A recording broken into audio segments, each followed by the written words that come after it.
Ano yung sagot ko? Ito po.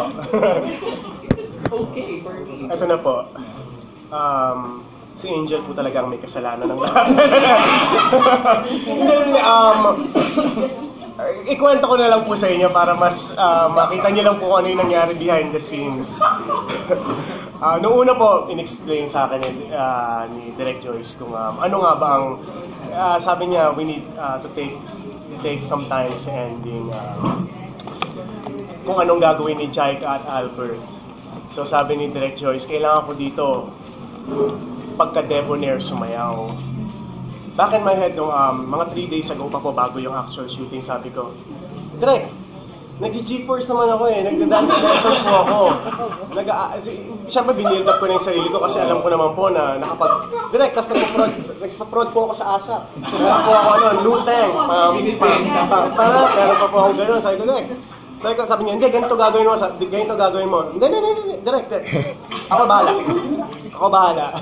Tapos mismong take po, 2 araw po namin tinulan yung sayaw. Hanggang sa hinila na po ako ng director ko. Sabi niya, hindi ka ba marunong sumayaw? Hindi ka ba marunong sumayaw? Sabi ko, marunong po ako sumayaw. Sabi niya, bakit hindi kayo nagtatagpo? Ba't hindi kayo nagtatagpo ni Angel? Sabi ko po, tinulong ko na lang kay Direk. Sabi ko, baka si Angel. Baka si Angel yun. Pero hindi ko alam kung sino po sa aming dalawa. Hindi ko talaga alam kung sino sa aming dalawa ang wala sa beat ng panahon yan. Pero nahirapan po talaga kami doon. Nahirapan kami doon sa eksena na yan. Marami po yun. Sobrang dami po namin pinagagawa doon. Meron pa po kaming nasa side na dance instructor. Na nagko-coach po sa amin. Meron pa po, marami po yun. Tapos dumating na po sa point na, kasi may 2 pong kumakanta, si Moira, yung nagigitara po. Dumating na po sa point na nakatulog na silang ganito sa kuha nila. Tapos sabi, Angel, Sian, maawa naman kayo sa nagigitara, wala na silang wala na rin. Tapos po yung namin, yung buong cast nakaganon na. Kayo na lang ang hinihintay. Walang ilang seconds. Ano bang gusto mong gawin dito sa eksena? Lagi naman po yung tinatanong. Na-corny yan siya kasi gusto kong you've got something in the world full of... Ganun dapat sabi niya. Ano yan? School? Bakit may ganun? Bakit daw parang linggo ng wika daw na may ganun? Wag yan! Akala ko ganun eh. Yeah, pero yun ang kagandahan kay Direk Joyce. Lagi niyang akala ko magaling na ako sumayaw. Lagi niyang nasasabi ang totoo.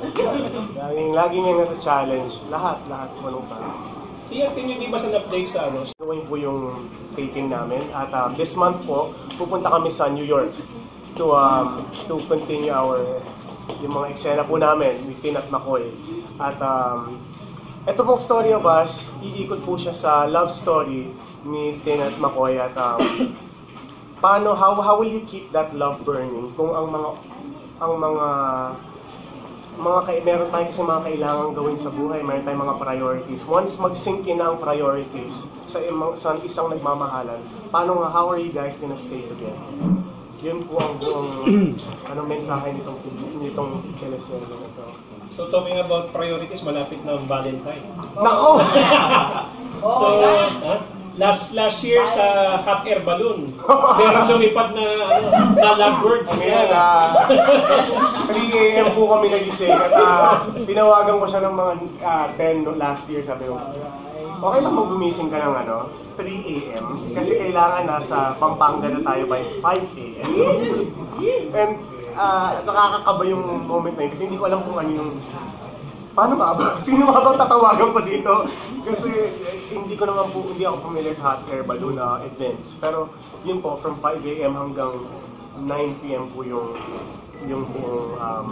buong trip na yun. So this year, nag-iisip pa po ako kung anong activities ang pwede po namin gawin. Kasi last year